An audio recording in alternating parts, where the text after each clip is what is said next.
오늘은 지난주에 이어 정신분석 기법과 자기애적 전이에 대해서 함께 공부하겠습니다. 이러한 작업 과정에서 규칙적으로 나타나는 것은 의식적으로 기억되거나 재발견된 부모에 대한 실망 뒤에는 부모상과 현실적인 부모에 대한 평가절하가 있다는 것이다. 이는 부모와의 근본적인 갈등을 피하기 위해 과거에 이루어진 것이다.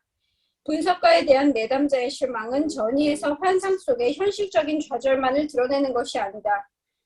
또한 사소한 이유에서 전이 대상에 대한 극적으로 전체적으로 평가절하하고 그래서 대상에 대한 강하고 압도적인 특성의 공격성을 드러낸다. 좌절로 인한 직접적인 분노는 비록 과장된 반응 유형이라고 해도 훨씬 더 정상적이다.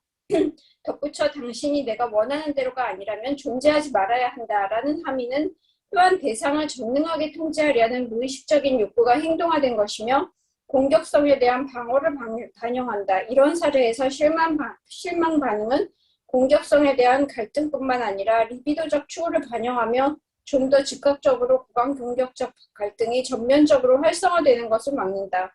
다른 말로 자기애적 전이는 부모와의 더욱 깊은 관계에 대한 과거의 방어를 먼저 활성화하며 다음으로 부모와의 현실적인 과거 관계를 활성화한다. 경계선 장애의 많은 사례에서 그러하듯이 부모는 사실상 내담자를 실망시켰지만 자기애성 내담자가 보통 생각하지 않았던 방식과 영역에서 실망시켰다. 자기애적 환자들 특히 드러나고 있는 거대자기죠. 거대자기를 가지고 있음으로써 드러나는 것은 어때요? 공격성을 드러내지 않을 수 있는 거예요. 자기가 원래 자기 모습, 취약한 자기 모습일 때는 거기에 제일 먼저 오는 게 시기심이 생겨나요. MB가 생겨나요. 시기심이 생겨나고 어떤 공격성들, 부모에 대한 공격성들이 이렇게 드러날 수 있는데 그것을 방어하기 위해서는 자기가 부모를 온전히 통제할 수 있고 자기가 전능한 사람으로 이렇게 자기를 의식하게 되면 자기가 모든 것을 좌지할 수 있고 자기가 모든 힘을 다 가지고 있다고 한다면 부모에 대한 공격성이 드러나지 않을 수 있겠죠. 그래서 이 숨겨진 것들이 이러한 부모에 대한 시기심이나 공격성, 분노 이런 것을 방어할 수 있겠죠. 거대 자기와 동시에 있는 게 보통 포식으로 얘기를 하면 이상화된 부모 원상이라고 하는 거죠. 부모를 이상화시키는 거죠. 그래서 부모를 이상화된 부모상을 계속 가지고 있음으로써 어떤 면에서는 실제로는 자기를 좌절시키고 자기에게 분노를 야기하고 있는 부모에 대한 정서, 엄청난 공격성이나 분노는 어떤 면에서 현실적으로 체험했던 부모일 가능성이 굉장히 높죠. 그걸 보지 않게 되는 거죠. 그래서 많은 경우에 전이 속에서 이상화 전이가 먼저 등장한다면 이게 부모와의 관계에서 전이가 방어가 먼저 과거에 방어가 먼저 활성화되다가 그 방어가 잘 워킹하지 않으면 그 뒤에 부모와의 현실적인 관계가 활성화한다. 이렇게 보고 있는데 좀 복합적이게 이렇게 이론적으로 설명을 하고 있는데 실제 임상에서 자기애적인 내담자가 분석과의 관계에서는 경우에 따라서는 그랜디오스 셀프를 사용해서 우리를 무시하는 우리에 대한 전능 통제가 항상 같이 있기 때문에 이분들이 경우에 따라서는 엄청난 분노를 공격하고 분노하고 하는 거가 두 가지가 있죠. 한쪽에서는 전이 반응으로서 과거의 원대상하고 관계에서 느꼈던 부분에서 이 전이가 부정적인 전이가 활성화되는 경우가 있어요. 그렇지만 모든 것이 다 그 전이 때문은 아닌 거죠. 실제 대상과의 관계에서 어떤 것이 건드려졌기 때문에 생긴 현실 관계일 수도 있어요. 근데 모든 것을 다 전이로만 우리가 해석할 수는 없는 부분일 수도 있어요. 그래서 치료자가 공격받을 만한 빌미를 제공하는 경우도 있어요. 그런데 많은 경우에 그런 측면보다 전이에서 오는 치료자의 어떤 실패로 인해서 일어난 정당한 분노나 공격도 있을 수 있다. 그렇지만 그런 경우에도 이런 전이 관계가 있기 때문에 우리가 하나를 잘못했는데 이 사람한테 당하는 것은 두 개, 세 개를 당하는. 왜냐하면 실제 일어날 만한 정도보다 훨씬 더 정도가 심하게 일어나는 경우에. 그러니까 상담자가 10의 잘못을 했을 때 10에 대한 반응을 하는 게 아니고 과거에 원대상과의 관계에 있었던 20이나 30의 과거에 누적돼 있었던 것을 이게 합해져서 들어오기 때문에 실제로는 어떤 10에 대한 잘못에 대해서 이쪽의 반응은 30이나 40의 반응으로 오는 경우도 있다는 얘기죠. 그래서 대부분 전의를 우리가 구별하기 굉장히 힘든 게 현실 관계에서 어떤 빌미가 있기 때문에 그런 정서들이 건드려지는데 많은 경우에.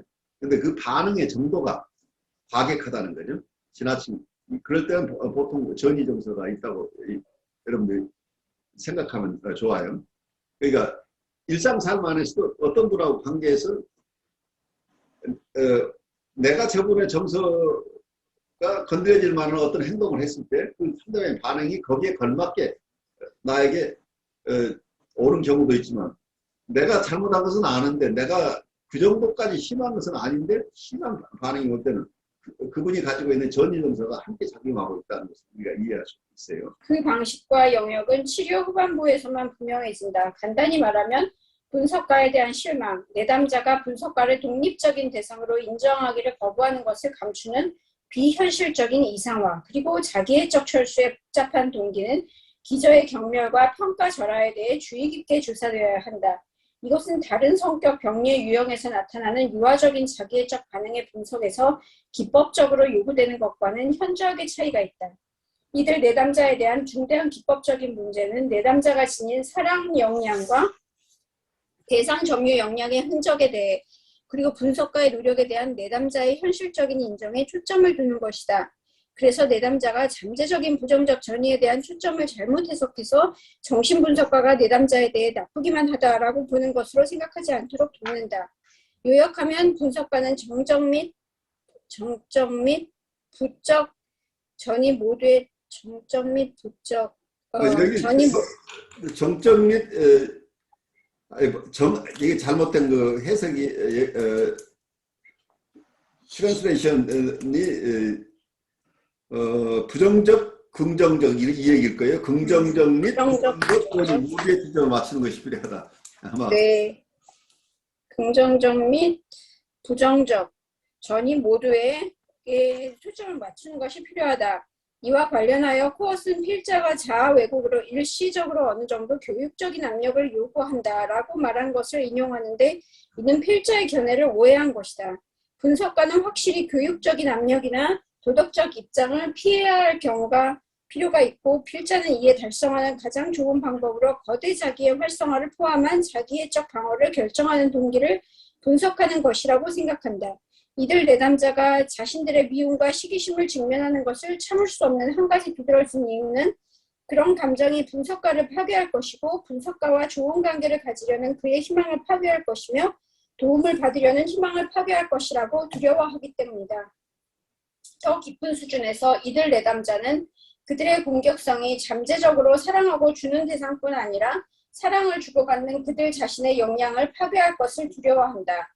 자기애적인 내담자는 또한 정신분석가와의 정서적인 관계의 현실성을 부인하면서 그들의 파괴성의 위험을 부인하고 완전히 새로 시작할 수 있다는 착각을 보존하려고 한다.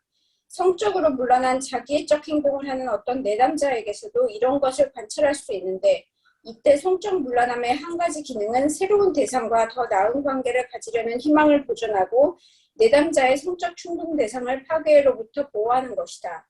종종 전이의 부정적 측면을 해석하지 않으려는 것은 자신의 공격성과 파괴성에 대한 내담자의 공포를 가중시킬 수 있고 자기애적 저항이 활성화될 필요를 강화할 수 있다.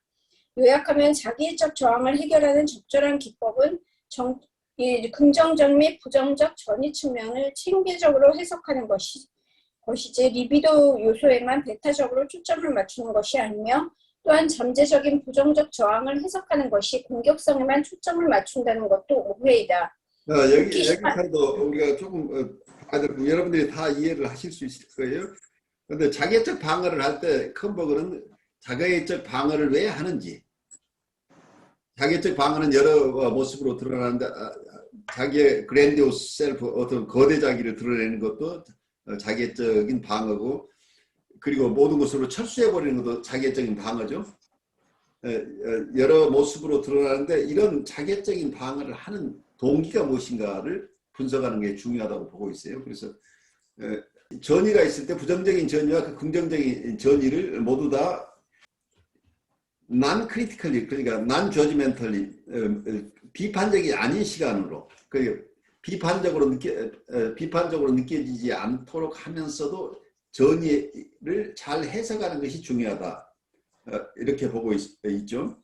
그 해석을 통해서 이분들 도울 수 있다고 보고 있는데, 어떤 현대정신 분석 입장에서는 이런 자객적인 내담자들을 처음부터 해석을 통해서 긍정적인 전의나 부정적인 전의를 해석을 통해서 통찰을 주어서 이분들을 돕겠다고 하는 시도 자체가 내담자에 따라서 내담자의 상태가 괜찮은 분이면 물론 좋은데 대부분의 경우에 자객적인 환자들은 해석을 수용하지 못한다는 얘기예요.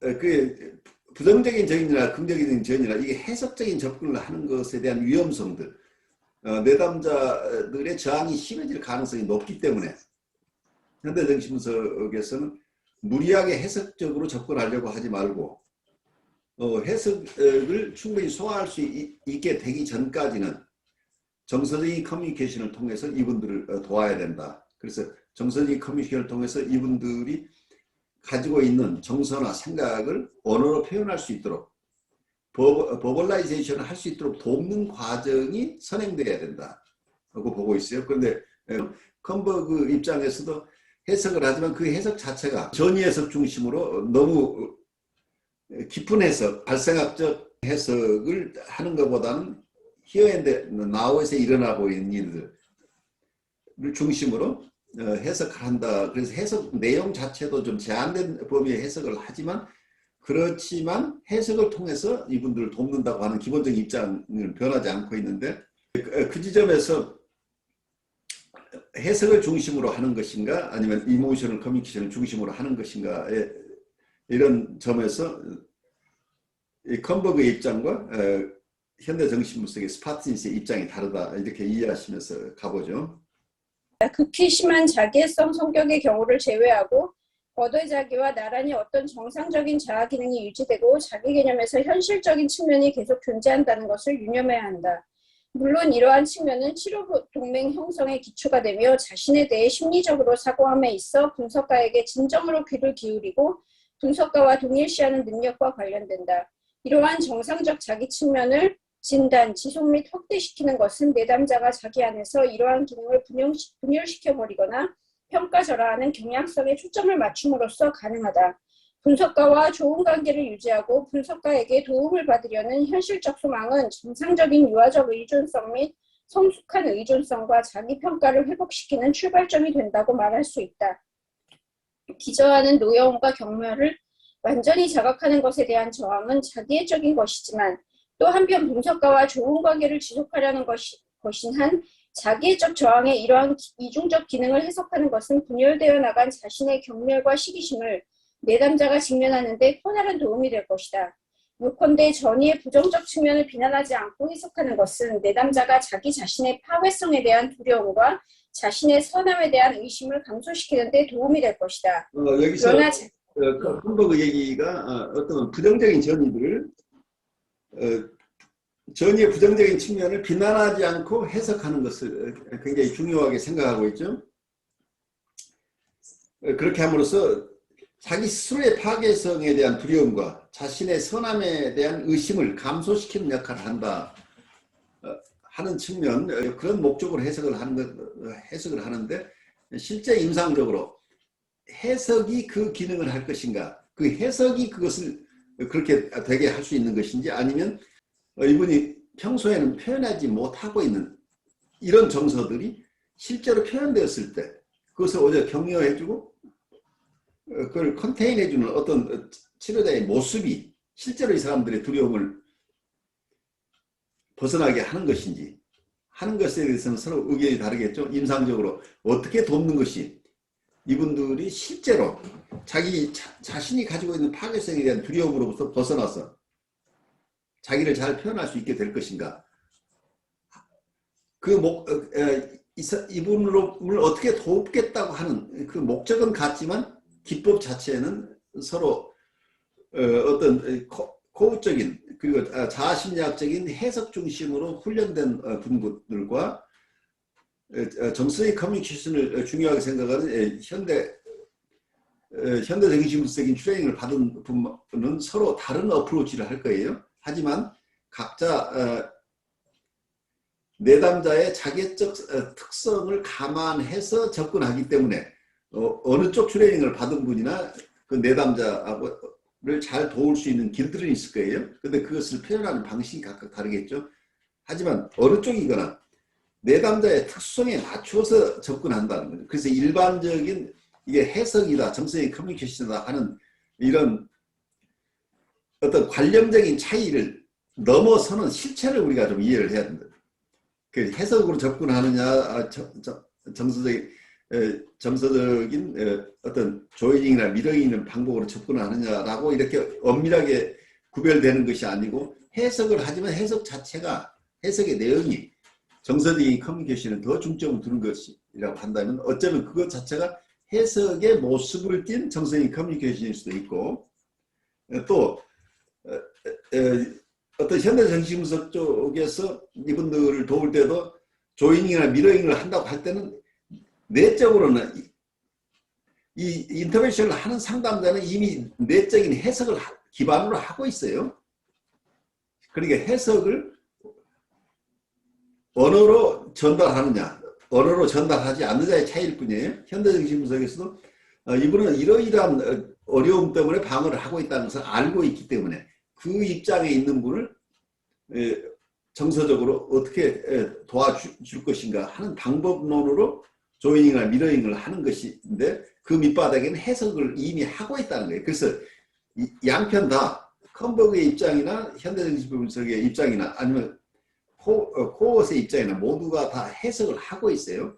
해석은 기본적인 어떤 분석가는 해석을 하고 있지만 그 해석을 받아들일 수 있는 능력이 있는 사람이 누군가예요. 그 내담자에 따라서.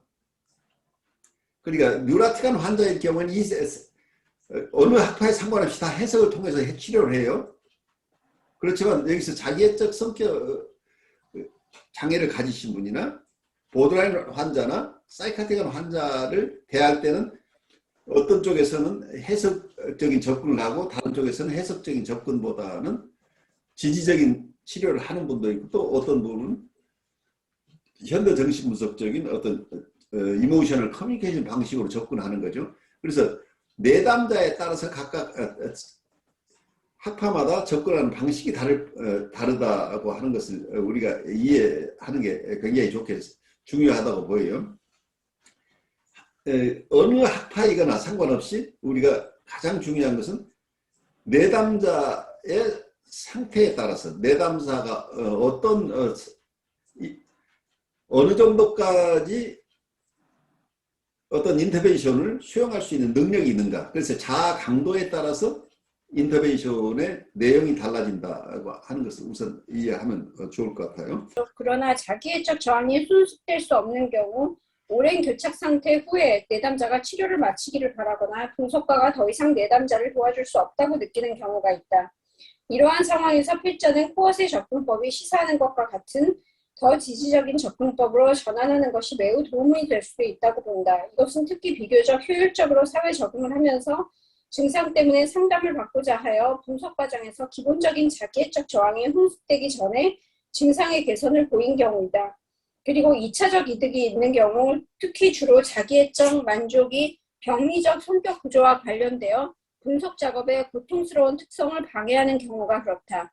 그 외에도 심한 부정적 치료 반응을 보이는 내담자들이 있다. 이들은 더 나은 변화를 위한 분석가의 노력을 이 수포로 돌아갈 때 이와 동시에 조금 좋아지는 기미를 보인다.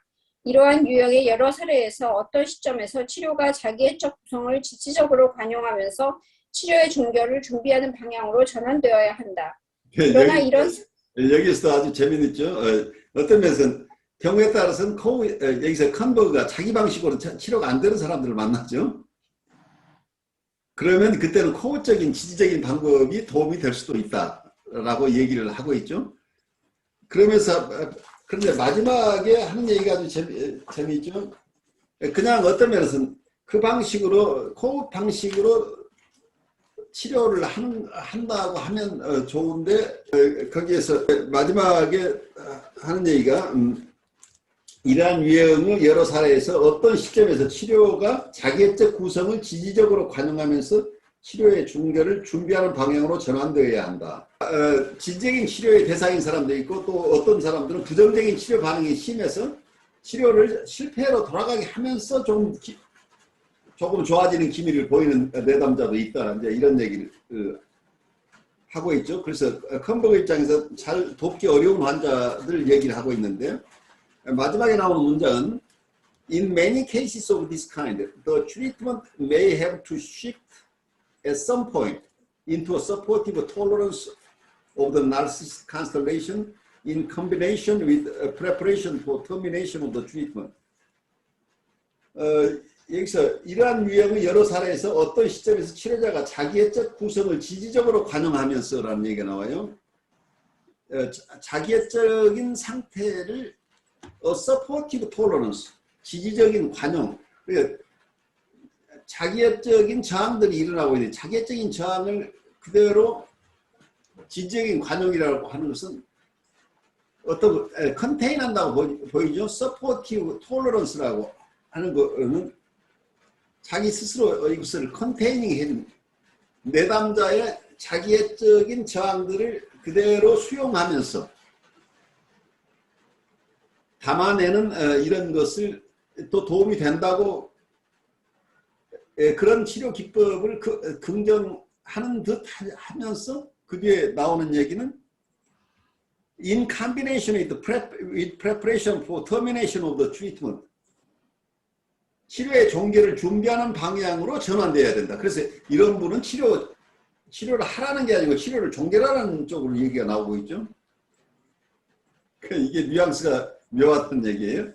이게 다른 치료 기법들을 널리 수용한다기보다 내 방식으로 치료되지 않는 분들은 결국은 어느 정도 담아내지만 그분들은 치료 가능성이 없으니까 조용히 종결을 준비하는 게 좋겠다. 이렇게 지금 얘기를 하고 있죠. 이 부분은 칸버그의 오만함으로 보여요. 여러분들 이걸 어떻게 느끼세요? 우리 이은숙님 임상에서 지금 이런 자기적인 내담자들을 많이 만날 텐데 칸버그식으로 어떤 분들은 잘 이런 해석적인 접근으로 잘 워킹 안 하는 분들이 많이 있죠. 해석 이런 분들은 어떻게 할 거냐 이게. 아니 근데 교수님 그 해석을 했다가는 그냥 떨어져 나가요. 그 순간 바로 떨어져 나가죠. 다음이 없어요 이분들은. 그래서 여기서 말하는 지지치료가 어쩌면은 이 사람들의 자존감을 좀 향상시키는 방향이 아니겠느냐 이런 생각을 했어요. 그렇죠. 그러니까 공감적인 입장을 이거 꼭 지지치료라고 명명하는 것 자체가 네이밍이에요. 네네. 그 자체를 평가절하는 이런 묘한 그런 뉘앙스가 숨어있죠. 서포티브 트리트먼트면 정신분석이 아니라는 이런 묘한 냄새를 지금 풍기고 있는 거죠. 그러니까 이제 이분들의 신념이라는 게 평생을 그렇게 살아오신 분들이잖아요. 그래요. 이게 잘못돼서 치워라 그러는 거는 이 사람들한테 생존권을 뺏는 거하고 똑같아요. 근데 아주 재밌어요. 그 얘기를 내가 듣는 순간 내가 어떤 생각이 드냐면 이걸 서포티브 트리트먼트 이 서포티브한 어떤 여기서 톨러런스를 하면서 종결을 준비하라고 하는 게 이 신념 체계가 정말 끈질기다는 느낌이 들어요. 이 칸버그가 가지고 있는 신념 체계가 마치 내가 자기적인 내담자들의 그 신념 체계하고 비슷하다고 느껴요, 지금. 네. 근데 이제 상담을 하다 보면, 아, 정말 이 사람하고는 같은 자기애적인 레벨이라도 궁합이 안 맞는 사람도 있고, 또, 그럼에도 불구하고 어딘가 좀 귀엽고, 내가 좀 이 사람이 참 봐줄만 하다, 뭐 이런 분위기를 지닌 사람도 있어요. 그럼요, 다 다르죠. 네, 그래서 그냥 그분들께 일단은 끌려가면서, 이렇게 맞춰가면서 가는데요. 결론은 이 상담을 제가 끌고 가는 게 아니더라고요, 보니까. 그렇죠. 그거가 네. 근데 이제 어떤 경우가 있냐면, 이게 전이라는 게 있다 보니 내가 마음에서 이 사람한테는 직접 대놓고 말은 안 하지만 짜증이 확 났다거나, 제발 다음번엔 안 나타났으면 좋겠다. 이런 생각을 할 때가 있어요, 저도 그래, 인간인지라. 있잖아요, 그 생각들이. 그런데 그거를 어떻게 그렇게 잘 알아듣는지, 이 무의식이 참 무섭다는 생각, 안 와요, 이제. 생각을 정말 진실로 하는 세션이 있었다면 이 사람이 드롭될 가능성이 꽤 높아져요. 이게 네. 저도 알게 모르게 이렇게 어떤 그 행위를 하겠지만. 그래서 그래요. 그러니까 우리가 우리 마음속에 있는 것을 전혀 드러내지 않는다는 게 굉장히 어려운 거죠. 그리고 우리가 설사 하나도 드러내지 않는다고 하지만 이분들은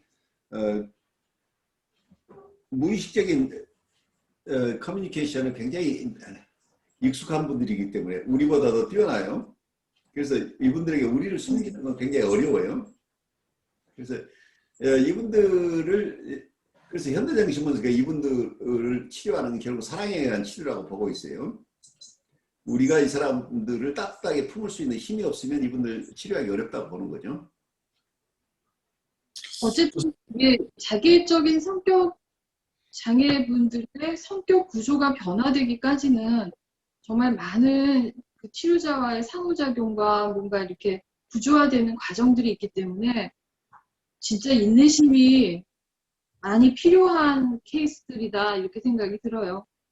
그래요. 이현숙님이 수없이 많은 케이스들을 하면서 느끼는 건데 실제로 이분들이 우리가 정해진 스케줄에 따라서 우리가 원하는 스케줄로 이분들을 치료하겠다는 망상을 우리가 가지고 있는 한 이분들은 절대 치료할 수가 없는 거죠.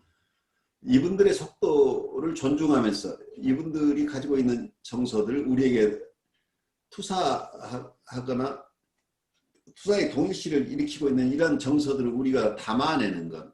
아까 컴버그는 서포티브 아까 뭐라고 얘기를 했어요?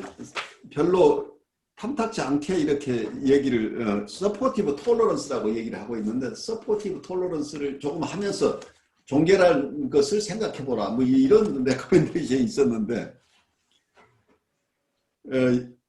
그래서 서포티브 톨러런스를 하면서 in combination with preparation for termination of the treatment 치료 종결을 준비해야 되는 것처럼 이렇게 얘기하고 있어요. 근데 이런 부분은 컴버그의 고착된 생각으로 보여요. 왜냐하면 이분들은 터미네이션 이런 기준으로 이분들을 치료하게 한다면 치료에 받아들일 환자들은 처음부터 엄선해야 돼요.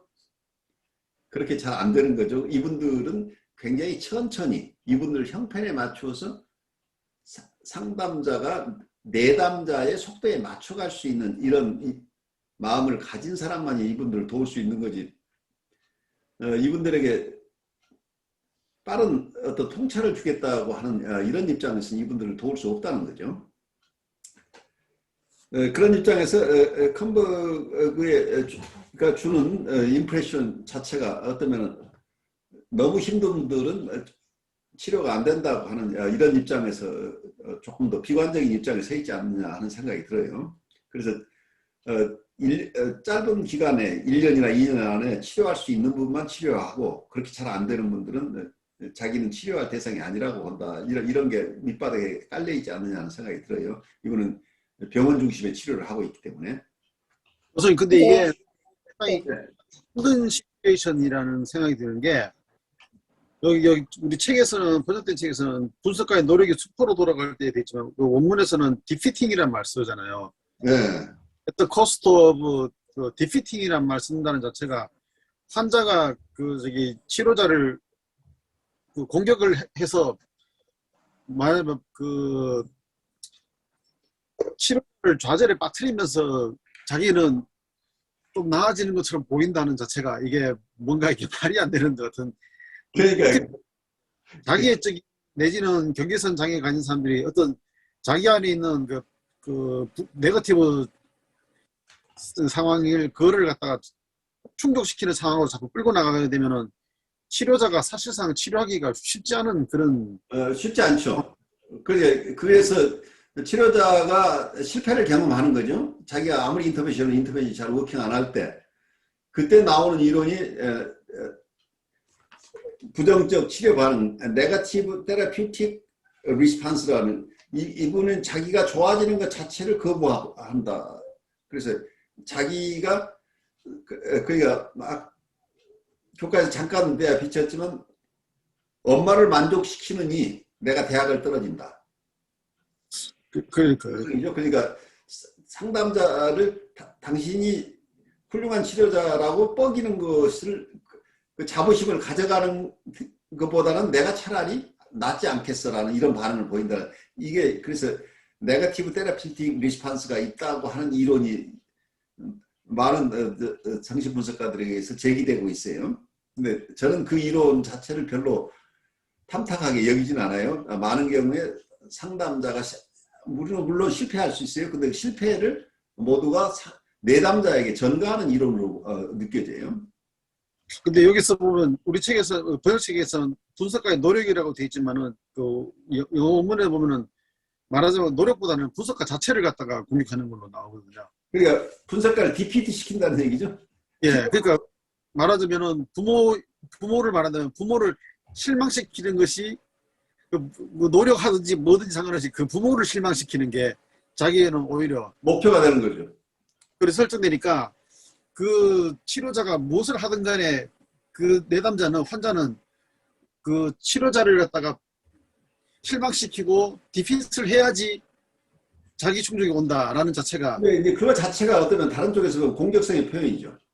예, 공격성과 아니면 시기심이라든지 이런 것들을 시기가 공격성인데 그거 자체가 그건 어떤 면에서는 이것을 프로이드식으로 얘기하면 데스 인스팅트나 죽음 본능이나 이제 공격성 이론 가지고 이 얘기를 하는데 근데 모두가 이런 공격성을 가지고 있는데 어떤 환자가 이런 치료 부정적인 반응을 보인다고 하는 것은 그건 있을 수 있는 현상으로 그냥 봐야지.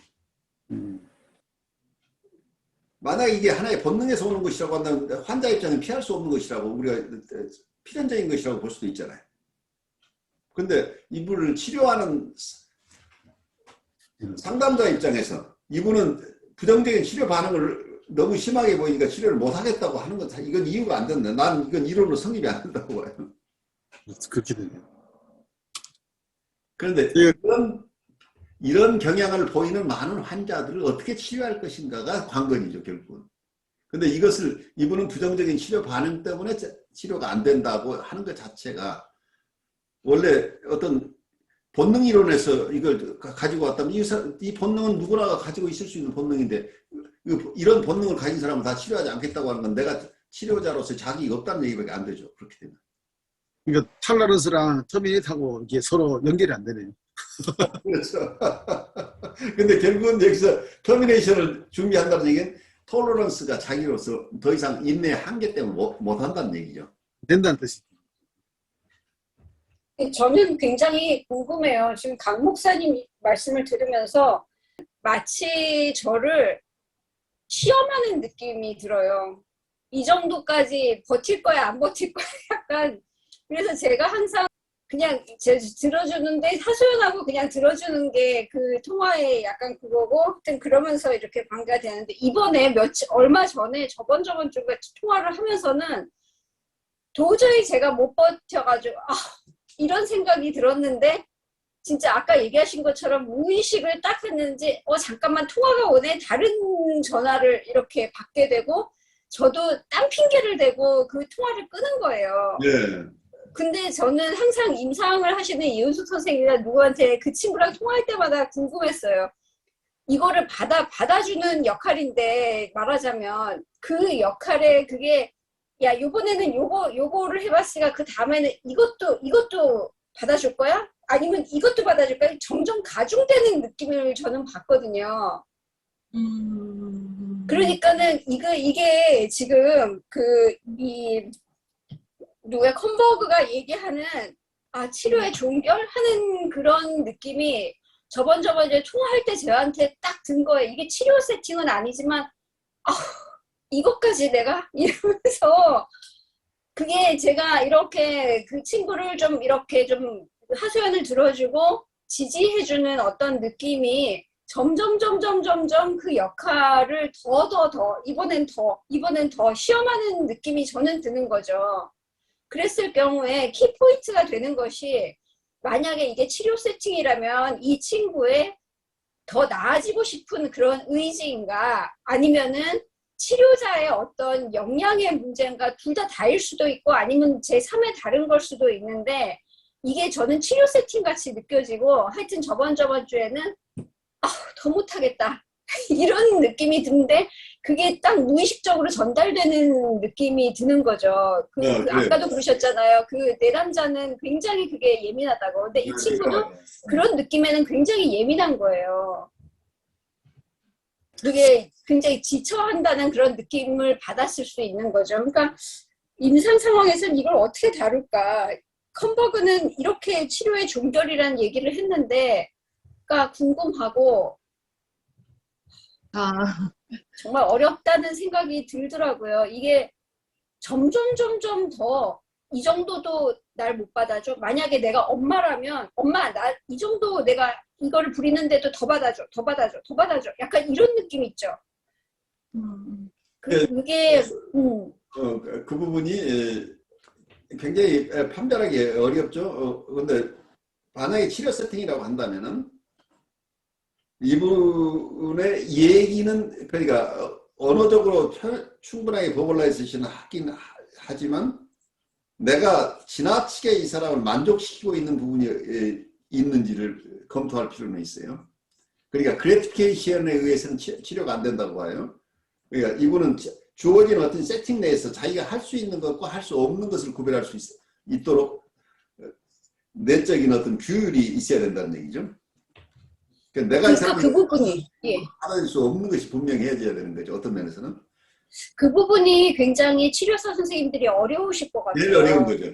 그러니까 되게 어려운 게 제가 이때까지 해왔던 게 이 친구의 그 언니 내가 뭐가 이상하지 아니 괜찮아 그 정도 뭐 할 수 있지 이런 쪽을 만족시키는 부분과 아니고 그 부분의 경계를 짓고 약간의 어떤 자각 내지는 그런 약간 힌트를 주는 것과의 그 경계가 엄청나게 어려울 것 같은 느낌이 드는 거예요. 치료 세팅이라면 치료 선생님들이 이걸 어떻게 다뤄나갈까.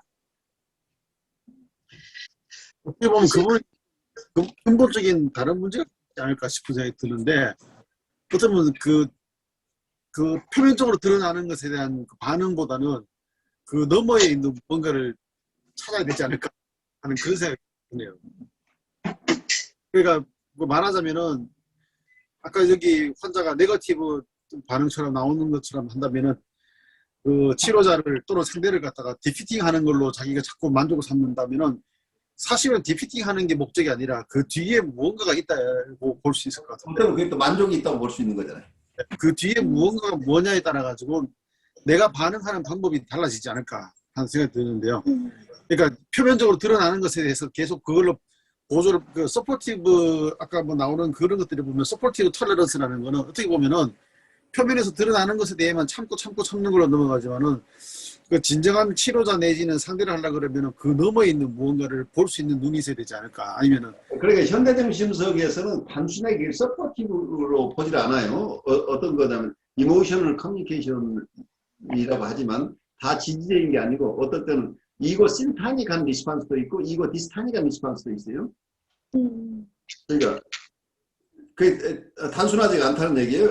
그러니까 여기서는 컴버그는 여기서 해석적인 치료가 되지 않을 때 서포티브 서포티브한 어떤 방식으로 서포티브 트리트먼트는 거기에 대한 대안으로 생각을 하고 있는데 현대적인 신분석에서 보는 것은 이 양극단이 아니에요.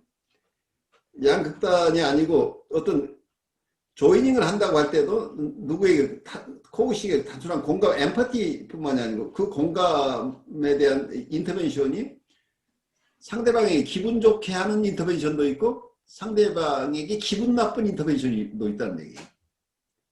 그래 조이닝이라고 하면 조이닝도 이거 심탄이라는 거, 이거 디스탄이라는 거 있다는 거예요. 미러잉도 마찬가지로. 그러니까 예를 들어서 이 사람이 난 정말 이 세상을 살 가치가 없는가 봐 라고 지금 이거 계속 되풀이하고 있어요. 난 도대체 이 세상 나 같은 사람이 살 가치가 있을까? 근데 그럼 여러분 어떻게 리스폰스를 하겠어요? 네가 얼마나 좋은 아이인데 넌 정말 이 세상에 살아야 되지. 너같이 좋은 사람이 이 세상에 살아야 될 거 아니야. 이렇게 얘기할 수도 있지만 네 얘기 듣다 보니 정말 그래 이 세상 정말 살 가치가 있을까? 네 얘기가 맞는 것 같기도 해. 라고 한다면 이 사람 어떻게 느낄까요? 네 얘기도 정말 네 얘기 잘 들어보니까 정말 넌 살 필요가 없을 것 같기도 하다. 라고 한다면 이 사람 어떻게 느낄까요? 저번에 그 비슷한 얘기를 제가 한 적이 있어요. 이 친구한테. 무슨 어떤 자살 충동 비슷한 거를 약 먹고 어쩌고. 야, 네 인생인데 화나서 한 얘기는 아니고 저는 되게 딴 걸 하다가 담담하게 야, 네 인생인데 네가 알아서 하는 거지. 약간 이런 식으로 했더니 잠시 말이 없어지던데요. 내가 지금 어떤 인터벤션이 일어났는지 여러분들 이해하겠죠? 이거 디스타니간 인터벤션을 지금 한 거예요. 그러니까 어떤 경우에는 그 공감이라는 게 이거 심타니간 것만 공감이 되는 게 아니고 어떤 이거 디스타니간 것이 공감이 일어날 수도 있어요. 그래서 어느 것이 이 사람의 정서를 히트할지 알 수 없어요. 왜냐면 나는 죽겠다고 그러는데 너 괜찮아 하는 거가 이 사람한테 정말 나를 이해하는 것 같지 않다고 느끼는 경우도 있는데 그래 네 인생 다 정말 엉망이야. 어떡하니? 네 인생은 그런 거지 뭐. 라고 했을 때 이 사람의 절망감에 그냥 조인해 주는 거죠. 어떤 경우에는. 아니라고 계속 우겨봐야 이 사람은 내 정서를 몰라준다고 느낄 수도 있다는 경우에 따라서는. 그래서 단순하게 그냥 지지적인 것이라기보다는 어떤 그 정서를 잘 수용해 줄 수 있는 어떤 그 방식들인데 그렇게 해석에 못지않게 아주 정교한 기법들이에요. 그렇게 그냥 이모셔널 커뮤니케이션이라고 그래서 저 사람 얘기만 그냥 다 옳다 하는 이런 것이 아니라는 얘기예요. 이 정서에 적절하게 반응해 주는 방법이기 때문에. 그러나 이러한 상황에서 나타나는 변화와 병리적 나르시시즘이 체계적으로 혼습되어 나타나는 변화는 극적인 차이가 있다.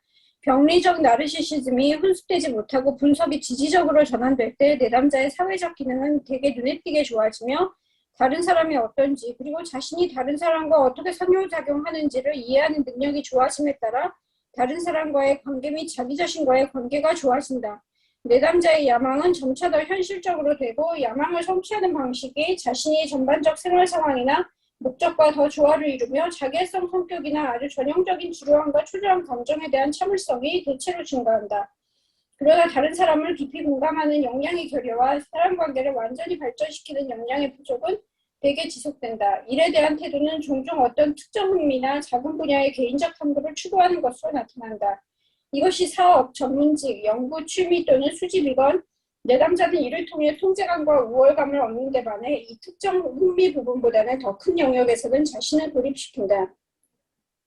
역설적으로 외연적으로 경계선 수준에서 다소 잘 기능하지 못하는 자기애성 성격 내담자가 지지적인 심리치료를 받으면 원래 더 효율적으로 기능하고 더 지적이고 창의적이며 야망이 있는 내담자보다 더 큰 향상을 보일 수 있다. 경계선 수준에서 기능하는 자기애성 성격 내담자에게 관철되는 지속적인 공허감, 흥미와 야망이 탈진된 상태로 인해 그들은 다소 관습적으로 때로는 과잉간섭적인 방식으로 안정을 추구하며 이전에 자신의 야망과 화려함 대신 자기의 삶과 즉각적 요구에 대하여 안정과 통제를 얻으려 한다. 반면 재능있고 총명한 자기애성 성격 내담자가 정신분석 치료를 받아 자신의 자기애성 성격 구조를 해결하지 못하면 자기 자신과 자기의 삶에 더 불문족을 느끼는 경향이 있다. 그들은 이제 더 이상 이전의 기대성에 매달릴 수 없는 반면에 일상적 삶의 본질이 근본적으로 평범하다는 것을 받아들일 수 없다. 이전에 수련기 정신분석가로서 졸업을 하였거나 하지 못하였거나 간에 정신분석 치료를 받았지만 자기애적 저항을 체계적으로 분석하거나 해결하지 못한 경우를 보면 이러한 발달의 좋은 예를 볼 수 있을 것이다. 이것은 일반적으로 부정적 전이 경향성을 충분히 탐색하지 못한 것과 관련된다. 이러한 집단에서 특히 관찰되는 특징은 다음과 같은 면모를 보인다. 내담자와의 집중적 심리치료 작업에 대한 점차적인 실망감, 여러 달 또는 몇 해가 걸리는 내담자와의 집중적 작업의 시각을 고려할 때의 지루한 느낌, 그리고 이러한 임상 작업에 대한 흥미 상실을 정신분석 이론 또는 기법을 이론적으로 비판하는 것으로 합리화한다. 이런 이전의 수련기 분석가 또는 분석가는 자주 새로운 치료 기법을 열렬히 추구하며 특히 즉각적 정서 반응의 활성화나 퇴행을 보장하는 것을 찾는다. 이들은 미분화된 즉각적 친밀함을 허용하는 방법에서 장기간에 걸쳐 깊이 있고 복합적으로 만들어지는 개인적 관계보다 더 편안함을 느낀다. 이러한 성격 구성을 가진 지적이고 재능 있는 치료자는 치료에 작고 복잡한 주제에 더 큰 민감성을 보이지만 자신과 내담자 사이에 무엇이 진행되고 있는지를 나타내주는 정서적 구성은 놓친다. 자기애적 저항을 체계적으로 훈습하지 못한 자기애성 성격 내담자가 분석 후 단계에서 때로 자신의 분석가를 계속 이상화하고 그러고 나서 점차 기본적 무관심으로 바뀌어가는 것을 관찰하는 것은 흥미롭다. 이들은 분석을 돌이켜평가할 때 매우 도움이 되는 경험이었다고 하지만 자신에 대해 정말 새로운 것은 아무것도 배우지 못했다. 여기서 잠깐 보면은 컴버그가 자기애적인 성격 부분, 자기애적 성격 부분을 잘 건드리지 않고 분석이 끝난 경우들, 그러니까 그런 부분을 섬세하게 다 다루어서 치료가 잘 된 경우와 어떤 부분 자기애적인 이슈들을 다 마무리하지 못하고 덮어버린 케이스들을 구별하고 있는 거죠. 그래서 성숙한 인격으로 드러나기 위해서는 이 나르시시스틱한 부분, 자기애적인 장애 요인들, 자기애적인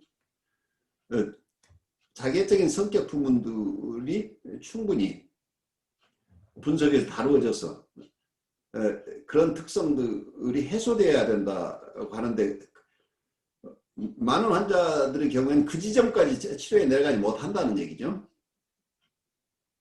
그래서 일단 살아가는데 큰 지장이 없는 범위 내에서 치료가 끝나버리고 그리고 나서 실제 자기애적인 부분은 그대로 남아있는 경우들을 얘기를 하는 거죠.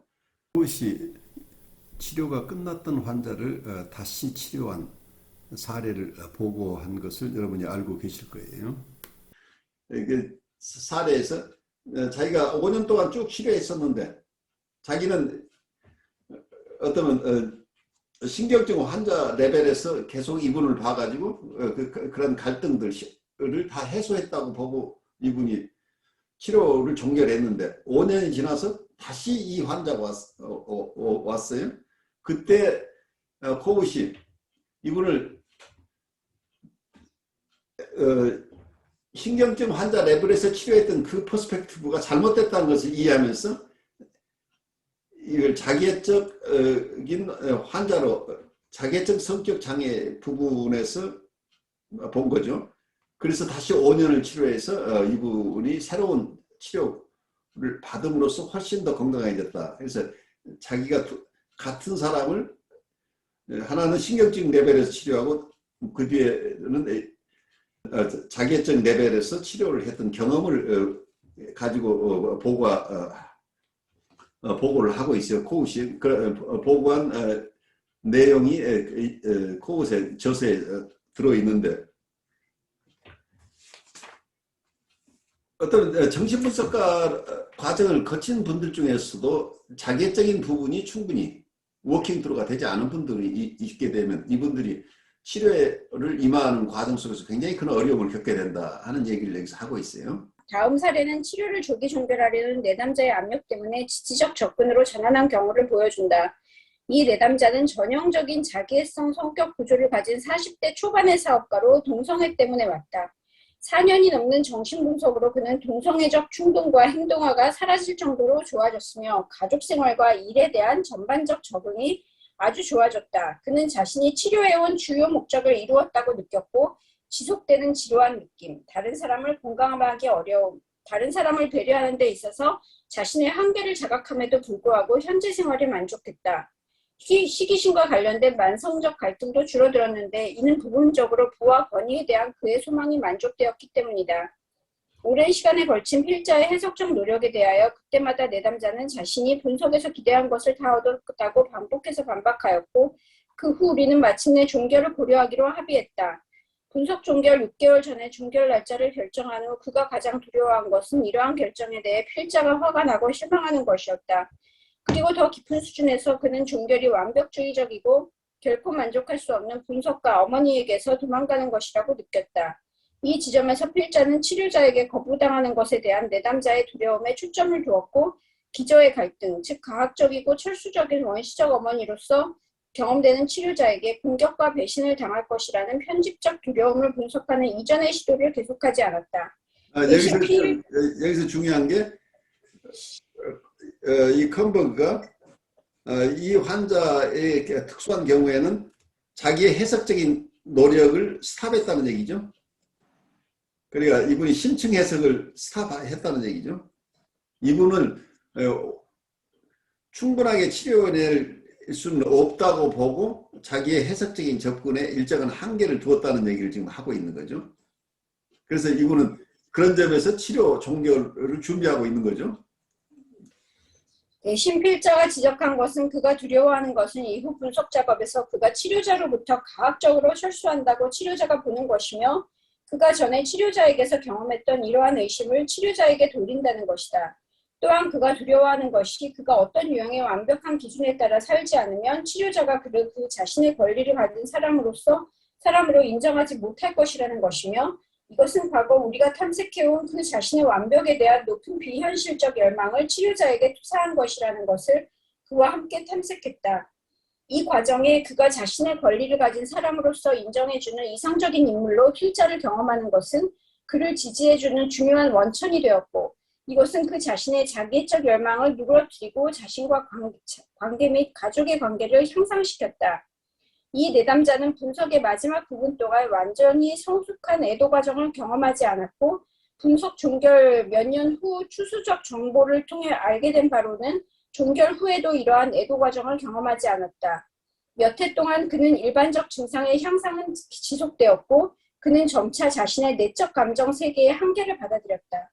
요컨대 이 사례는 병리적 나르시시즘이 완전히 해결될 수 없을 때 치료 종결 과정의 일부로서 자기애적 방어를 보호하는 것이 유용할 수 있다는 것을 보여준다. 그러나 가능할 때마다 내담자의 자기 자신 및 다른 사람과의 내적 관계의 근본적인 변화를 위해 요컨대 병리적인 나르시시즘과 대상관계에서부터 정상적인 나르시시즘과 대상관계로의 전환을 위해 이런 심각한 정신병리를 해결하려고 노력해야 한다. 다음의 사례는 자기애적 전이의 다양한 양상을 보여준다. 여기서 우리가 사례는 여러분들이 나중에 읽어보기로 하고 여기서 마무리하면서 조금 볼게요. 여기 컴버그 얘기가 여기서 나온 사례를 이 사례는 병리적 나르시즘이 완전히 해결될 수 없을 때 치료 종결 과정의 일부로서 자기애적 방어를 보호하는 것이 유용할 수 있다는 것을 보여준다 라면서 자기 사례를 설명하고 있어요. 컴버그 입장에서는 이분은 충분하게 분석을 하지 못한 케이스예요. 그렇지만 치료 종결을 하면서 자기애적 방어를 아직 완전하게 깨트릴 수 없는 사람은 자기애적 방어를 그냥 보호하면서 치료 종결을 했다 이렇게 설명을 하고 있는데 이 부분은 현대정신분석 입장에서는 이렇게 치료 종결할 때 이렇게 보호하는 것이 아니고 처음 자기적인 환자나 모든 프리에드퍼런 환자를 만났을 때 이분들 초기의 저항을 무조건 보호해 주라는 게 기본이에요. 처음부터 저항을 깨트리려고 하지 말라는 얘기예요. 그래서 저항에 조인한다는 게 굉장히 중요하다고 봐요. 이 컴버그는 여러 가지 방식으로 치료하다가 치료가 안 됐을 때 종결하는 과정으로 자기애적 방어가 아직 해결되지 않고 있으면 그걸 그때 보호해 준다는 개념인데, 현대정신분석은 처음 만날 때 첫째 사항이 이 자기애적 방어를 스스로 내려놓기 이전에는 깨트리지 말라는 얘기예요. 그래서 인슐레이션 해주는, 오히려 그걸 잘 보호해서 방어를 더 잘할 수 있도록 도와주라는 얘기예요. 그래서 절대로 상담자가 이 방어를 깨트리지 않을 거니까 안심하고 자기가 충분하게 자기가 원하지 않는 것은 표현하지 않아도 되고, 그래서 자기가 안전하다고 느낄 때 자기 스스로 어떤 면에서는 자기가 쌓아놓은 벽을 낮추면서 자기 스스로 자기를 드러내게 되는데, 우선은 상담자 입장에서는 어떤 방어를 무너뜨리려고 하는 태도가 아니라 그 방어가 있으면 그 방어를 존중해주고 오히려 더 잘 보호해서 이분이 안전한 입장에서 상담에 임할 수 있도록 도와주는 것이 첫 번째 관건이라고. 그래서 이 컴버그의 입장과 스파티의 입장은 어떤 면에서 전혀 다른 입장이죠.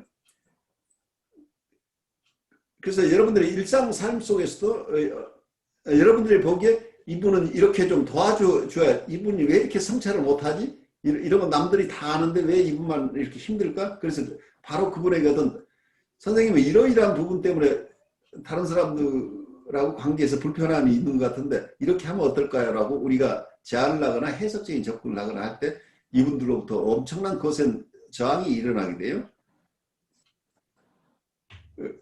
그래서 누구를 돕는다고 하는 거예요. 그러니까 우리가 빠른 시일 안에 누구를 돕겠다고 해서 이분에게 통찰을 주겠다고 하는 게 많은 경우에 그분들에게 엄청난 데미지를 준다는 것을 우리가 이해를 해야 돼요. 그래서 어쩌면 굉장히 역발상이에요. 정신분석에서는 해석을 통해서 저항을 해소시켜서 치료를 한다. 그래서 방어 분석을 하죠. 이고 사이콜로지가 발달하기 이전의 단계를 이드 사이콜로지라고 부르는데, 이드 사이콜로지에서는 무의식을 탐구하는 것, 무의식의 의식화를 굉장히 중요하게 초기에 프로이드가 얘기를 한 거죠. 무의식의 의식화. 그러면 건강해진다. 그런데 이고 사이콜로지로 옮겨오면서 그냥 다이렉트로 무의식을 접근한다는 것이 굉장히 어렵고, 오히려 어떤 방어를 하고 있는가, 방어 분석을 함으로써 이분들을 돕는 것이 훨씬 효과적이다. 그래서 방어 분석 중심으로 갔는데, 현대적인 신분석에서는 방어 분석이 아니라 방어를 보호해줘야 된다. 프리에드퍼런 환자들. 그러니까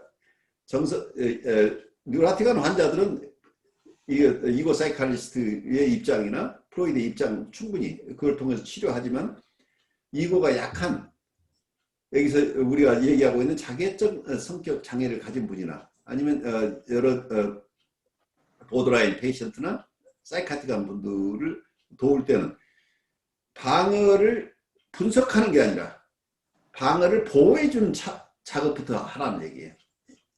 방어를 분석하고 방어 자체를 파괴하려고 하는 이분의 방어를 공격하는 이런 입장은 굉장히 위험하다고 보는 거죠. 그래서 방어 분석을 할 것이 아니고 방어를 더 잘할 수 있도록 방어를 보호해주는, 이분들의 어떤 자기가 자기가 드러내고 싶지 않은 어떤 부분들은 인슐레이션을 해서 절대로 드러나지 않을 수 있도록 잘 보호해주는 이 장치가 우선이다. 그래서 치료 세팅 속에서 내담자가 안전하게 자기가 얘기하고 싶으면 얘기하고 얘기하기 싫으면 안 하고, 이분 스스로 자기 알아서 편안하게 자기를 표현하거나 표현하지 않거나 이분 스스로 이 치료의 주인으로서의 이 보호를 받으면서 상담을 진행해 나가야 된다 하는 이런 관점을 우리에게 설명하고 있어요. 이 얘기를 들으면서 여러분들 오늘 어떤 인사이트들이 남는지 좀 잠깐 나누죠.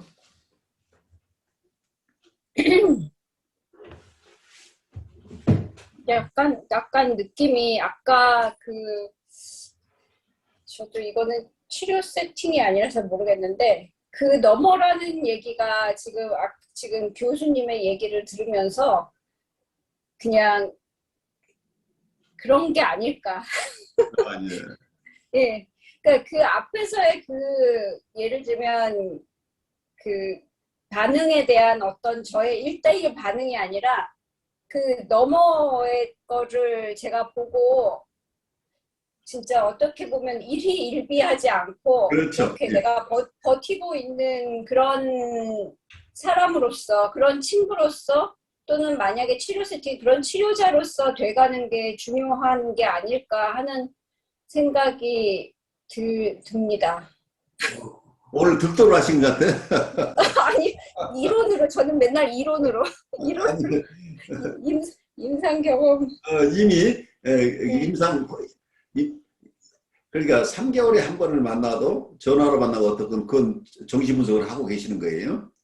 그건 이제 여러분들이 현대정신의 입장에서는 1년에 한 번을 만나건 일주일에 한 번을 만나건 일주일에 3번을 만나건 다 정신분석적인 어떤 통찰을 가지고 전이를 이해하고 저항을 이해하는 쪽에서 사람을 돌보는 것은 정신분석이에요. 그러니까 지금 임상을 하고 계신다는 것을 이해하세요. 나는 임상이 없다고 우기지 마세요. 예, 저도 그게 임상처럼 느껴져요. 그래서 참 치료 선생님들이 굉장히 큰 과정을 거치시는 것 같다는 생각이 들고 하여튼 오늘 얘기를 듣다 보니까 감사합니다. 네. 그래, 고맙습니다. 네. 우리 유경무 목사님 잠깐 말씀 나누실 수 있나요? 이제 그 부분이 좀 재밌는 것 같아요. 이제 상대를 잘 배려를 해서 이것을 잘 종료하는 게 이제 장점도 있고 단점도 있다고 생각을 하거든요. 물론 치료자의 마음이 그래도 끝까지 최선을 다하는 부분도 있지만 또 때로는 그 치료자가 또한 이렇게 정신적으로 오히려 또 많이 이렇게 힘든 경우는 오히려 이제 치료자가 또 이렇게 데미지를 받을 수가 있잖아요. 그렇죠. 그건 굉장히 중요하죠. 자기가 감당할 수 없으면 정직하게 내려놓아야 돼요. 그런데 이제 그 부분이 이제 컨버거의 입장이 저는 조금 이렇게 좀 많이 이렇게 좀 더 그게 더 현실적이고 합리적인 것이 아닌가라는 생각이 조금 드는데 모르겠습니다. 이제 그냥 마음으로는 끝까지 최선을 다해주는 게 맞긴 하지만 이게 내 자신을 내가 보호하기 어려운 그런 판단이 든다면은 이렇게 또 잘 내려놓는 것도 지혜로운 것이 아닐까라는 그런 생각을 잠깐 들었어요. 그 부분에서 유 목사님의 의견을 그러니까 어차피 이분을 종결해야 된다고 생각하면 누구나가 지금 컨버의 입장을 좀 취해야 돼요. 그건 프로페셔널 에티क्스예요. 왜냐하면 내담자가 떠날 때 마지막까지 통찰을 줘서 이 사람을 혼내서 떠나버리는 생각하지만 지금은 제가 좀 섭섭하시겠지만 그래도 두고두고 이게 도움이 될 것입니다 하면서 이 사람을 신랄하게 비난하는 어떤 해석을 한다 할지 이건 엄청난 공격이에요. 그 사람을 파괴할 수도 있어요. 그래서 여러분들이 어느 분하고 종결을 할 때는 욕심을 버리고 이분의 자객적인 상처가 가지 않도록 자객적인 어떤 방어가 있다고 한다면 그걸 잘 보호해 주면서 이분이 안전하게 떠날 수 있도록 도와줘야 되죠. 그건 굉장히 필요한 부분이에요. 그건 에티컬이 꼭 지켜야 될 부분이에요. 그래서 우리가 함부로 상처내서 누구하고 종결을 해서는 안 된다는 거죠. 그 부분은 이제 굉장히 중요한 부분이에요. 그런데 이제 또 임상적인 측면에서는 이런 상대방이 가지고 있는 자객적인 자기애적 저항이나 자기애적인 방어 부분은 우리 치료 종결에서뿐만 아니라 처음 임상을 시작하면서부터 시종일관 우리가 항상 보호하면서 같이 가야 된다고 하는 부분을 우리 함께 봐야 되지 않느냐 하는 생각을 전해드렸어요. 우리 또 강 목사님, 이은숙 님도 잠깐씩 나눌 시간 갖죠. 저는 아까 책에서 컴버가 4년 동안 그 어떤 남자 상담했다 그러잖아요. 예.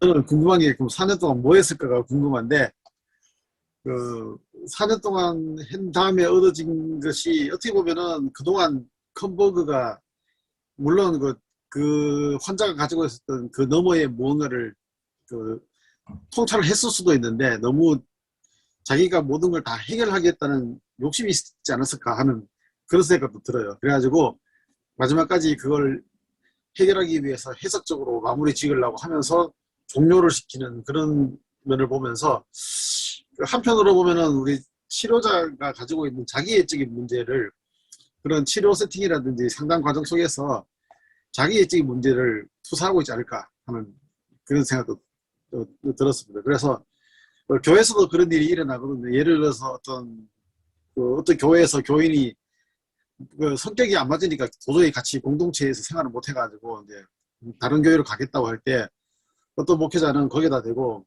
교회 떠나서 잘 되는 거 보자 하고 말을 남기고. 근데 객관적으로 보면은 삼자 입장에서 보면은 교회가 여기 가든 저기 가든 무슨 상관이냐인데 그 사람 내가 하는 그런 신앙적 지도라든지 치료자라든지 이런 걸 떠나가지고 네가 되겠냐 라고 하는 것은 결국은 신앙적인 문제도 아니고 치료자의 문제가 아니라 자기애적인 문제거든요. 그거는. 바로 그 부분이죠. 그걸 해결하지 못했을 때 나타나는 게 터미네이션이라는 말을 쓴다는 자체가 어떤 자기애적인 문제가 있지 않을까 하는 그런 생각이 들었어요. 어차피 처음부터 우리는 그 사람을 완벽하게 고칠 수도 없고 치료를 내가 해내는 게 아니라 어쩌면은 도와주는 거지 내가 치료를 해내는 게 아니잖아요. 그러니까 여기 아주 중요한 또 통찰이에요. 그러니까 저도 이 부분, 이 사례를 들으면서 조금 납득이 안 가는 부분들이 꽤 많아요. 치료의 목적이 어디까지인가 하는 것은 누가 결정해요? 클라이언트가 결정하는 거죠. 자기가 어디까지 도움을 받겠다. 한데 이분을 완벽한 인격으로 만들어내려면 이분을 도통하게 할 때까지 상담자가 도와줘야 될 것인가 하는 어려움이 있죠. 이게 어떻게 보면은 나와의 만남은 끝날지 공식적인 만남은 끝날지 모르지만 결국은 어떤 관계 속에서는 계속 영향을 줄 수도 있는 건데 언제든지 그 사람을 내가 억셉트 할 수 있다라는 그 가능성이 남아있는 그 자체, 여유가 남아있으면은 그 자체만으로도 어떻게 보면은 이 심리적인 안정이라든지 어떤 치료 효과가 있을 거라고 생각되거든요. 그 굉장히 중요한 부분이에요. 그래서 종결할 때 우리 이은숙님이 항상 그렇게 하고 계시겠지만 어느 분을 떠나보낼 때 그냥 지금 당신이 떠나는 건 당신의 결정인데 살아가시면서 혹시 나하고 또 의논할 일 생기면 언제든지 돌아오셔도 된다 하는 것을 언제든지 기다리는 입장이다. 언제든지 이분을 환영하는 어떤 곳이 있다는 것을 이분에게 알려주는 것은 굉장히 중요해요. 그냥 오늘 우리 치료 끝났으니까 바이바이가 아닌 거죠. 지금은 선생님이 준비돼서 세상으로 나아가는 것 굉장히 제가 그렇게 되신 거 기쁘게 함께 생각을 하는데 혹시 또 사시다가 어려운 일이 있으면 언제든지 또 저하고 의논을 하셔도 좋습니다 라고 이렇게 하는 게 좋겠죠. 근데 어떤 면은 컴버그가 여기 너무 자기 나름대로의 치료의 목표를 너무 강구하게 가지고 있다는 느낌이에요. 그리고 아까 그 얘기 중에 어떤 면에서는 충분하게 자객적인 부분을 치료하는 경우와 치료하지 않은 경우 이 두 가지를 설명하고 있는데 굉장히 아티피셜한 구별을 한 것으로 느껴졌어요. 이분이 굉장히 많이 좋아졌지만 어쩌면 사랑할 능력은 아직 충분하지 않고 다른 사람을 충분하게 공감하는 능력 부분에서는 부족하다. 이거 자체가 이 사람이 굉장히 주관적인 견해로 보여요. 다른 부분에서 많은 이렇게 변화가 일어났다고 한다면 이분 실제로 큰 변화들이 일어났고 남아있는 부분이 자기적인 부분이 좀 남아있긴 하지만 이분이 살아가면서 조금씩 더 확장해 자기의 건강한 부분을 더 자기 성찰을 통해서 더 나아갈 수도 있는데 이분은 자기가 보는 기준으로 자기적인 부분이 너무 많이 남아있다 이제 이렇게 느낄 수도 있겠죠. 그래서 너무 이론적으로 이쪽 저쪽을 너무 명쾌하게 가르고 있는 것, 이 분별하고 있는 것, 이 부분이 어떨 때는 저에게도 너무 아티피셜하게 논리적으로 임상하고 상관없이 이거는 논리체계 속에서 나온 게 아닌가 하는 느낌들이 좀 있어요. 내담자가 종교를 하더라고요. 근데 제가 이렇게 개인 사정이 있어서 한 주를 쉴 수밖에 없었고 2주 후에 만남 끝에 그 얘기가 나온 거예요. 근데 느낌이 약간 화가 났다고 느꼈어요. 그렇죠. 그랬는데 이제 그 자기는 이렇게 상담을 오는 시간이 자기에 의해서 이게 2주로 간 게 아니잖아요. 근데 이분이 뭐라 그러냐면 선생님 다음부터는 2주에 한 번씩 올까 봐요. 이래요. 그것도 이제 화석기 목소리죠. 네. 그래서 제가 뭐 그냥 이것저것 복잡하고 막 이렇게 핑계를 내시더라고요. 처음에 수용하고 근데 나중에 제가 그랬어요. 지금 상담이 잘 가고 있는데 이게 2주에 한 번으로 가는 거는 제가 뭔가 도망가는 느낌이 들었다. 내가 그냥 그래버렸어요. 네, 오케이. 그래, 우리 이 과정이 이게 만만치 않은 과정인데 이 흐름이라는 게 있지 않겠느냐. 어쨌든 지난주는 선생님이 사정이 있어서 그랬고 매주 하자. 했으면 좋겠다. 이제 전 그랬어요. 그리고 만약에 하다가 도저히 안 되겠다 그러면 2주로 한 번 가자. 이렇게 이제 얘기를 했는데 그렇게 얘기를 하고 긴가민가 하고 있다가 얘기가 막 이제 시작된 거예요. 막. 네, 오케이. 하고. 근데 이제 끝날 시간이 됐는데 이 사람이 항상 오버타임이거든요. 근데 제가 그래요. 누구씨 이제 시간이 다 됐습니다. 2주에 뵙겠습니다. 제가 그랬어요. 그분의 뜻에 따라 그랬더니 선생님 다음 주에 올게요. 그렇게. 그러니까 이게 얘기의 흐름이 이렇게 돼서 2주 있다 보면 완전히 다른 세계 속으로 또 들어가거든요. 이게 이어지는 게 흐름이. 그러니까 마지막 인터벤션이 아주 좋아요. 마지막 이제 다른 데는 이 사람만 늘어지는데 이건 딱 제안을 하면서 2주 후에 보겠습니다라고 했을 때 이 사람 겁나는 상황이죠. 어떤 면에서는 선생님 놓칠까봐 이제 겁이 나잖아요. 이게 어찌됐든 간에 어쨌든 그렇게밖에 안 했는데 잘 오고 계시고 다시 이제 원래대로 정상회복이고 또 하나 제가 이제 이렇게 자기적인 환자들을 보면서 느끼는 거는 어떤 환자분들에게도 다 있어요. 이 자기애적인 문제들이. 다 있죠. 근데 이게 자기적 성격 장애인 분은 특별하게 자기의 성격 장애라고 이렇게 분류하지만 모든 성격 장애 중에는 자기적 상처를 받지 않는 자기적인 방어는 누구나 가지고 있어요. 그러니까 모든 사람에게 자기적인 방어 기능이 있다는 거예요. 그러니까 그래서 그게 경중이 있고 더 이렇게 좀 큰 사람이 있고 낮은 사람이 있고 그렇죠. 중간이 있을 뿐이에요. 근데 가만히 보니까 이 공통점이 뭐냐면 결국 자기를 본다는 게 너무 힘들어요 해요. 힘들죠. 네. 그러니까 자기가 받아들이고 싶지 않은데 자기도 하려고 하는데 안 돼서 짜증나는데 그런 자기를 수용해야 된다는 사실은 이게 만만치가 않아요. 사실은 이론으로는 그러면 되잖아 이런데 사실 그 입장이 돼보면 그게 쉽지 않아요. 그래서 이분들이 그런 자기로부터 회피하고 도망가고 뭔가로 덮어 씌우고 뭔가 이렇게 우리가 캄프라치 한다 그러잖아요. 캄프라치. 그렇지. 위장을. 네. 자신이 그래 왔다는 걸 이제 조용히 느끼면서 인정하고 받아들이고 삶에서 그것들을 좀 적용해 갈 수 있을 만큼 자기에 대한 이해가 깊어질 때 이분들이 좀 종교에 대한 얘기를 하지 않나 싶어요. 근데 쉽지 않은 건 분명합니다. 왜냐하면 우리 모두가 다 그렇지만 자신의 부정적인 측면을 정직하게 인정한다는 건 참 아픈 일이에요. 그러니까 그 아픔을 자기 스스로 자기가 견딜만 할 때, 자기 것으로 자기 스스로 통찰을 할 때까지 기다리는 그렇죠. 내용이 필요한데 우리가 그렇지. 너 이거밖에 안 되잖아 라고 대면시킨다고 하는 것이 굉장히 잔인하게 작용할 가능성이 있다는 거예요. 그러니까 우리의 의도는 이 사람이 빨리 예. 건강하게 그것이 원하는 그렇죠. 건데 실제로는 굉장히 큰 데미지를 줄 수 있다는 걸 우리가 이해해야 된다는 얘기죠. 그래서 이게 어떤 현대 정신분석에서 보는 인사이트예요. 치료를 못하는 것은 용서될 수 있는데 상처를 주는 것은 용서 못한다는 얘기예요.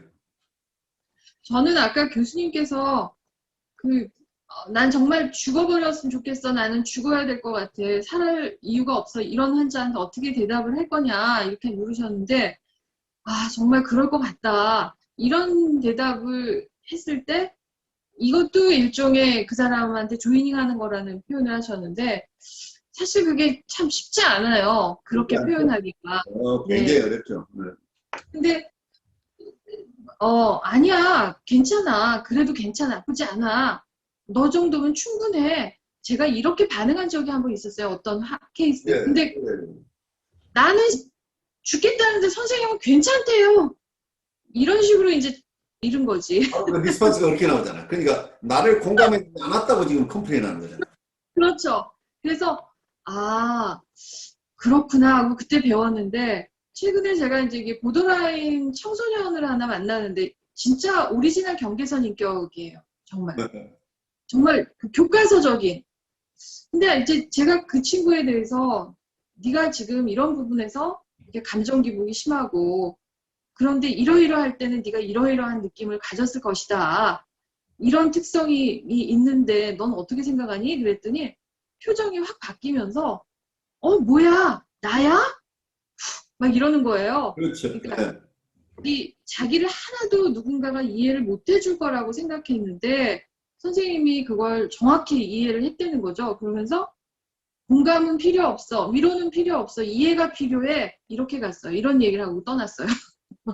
그 세션을. 근데 그 내담자의 이야기가 저한테 굉장히 큰 울림을 주는 것 같았어요. 네. 보더라인 환자들을 이렇게 만나기도 쉽지 않은데 오히려 제가 그 내담자한테 감사를 전해야 돼요.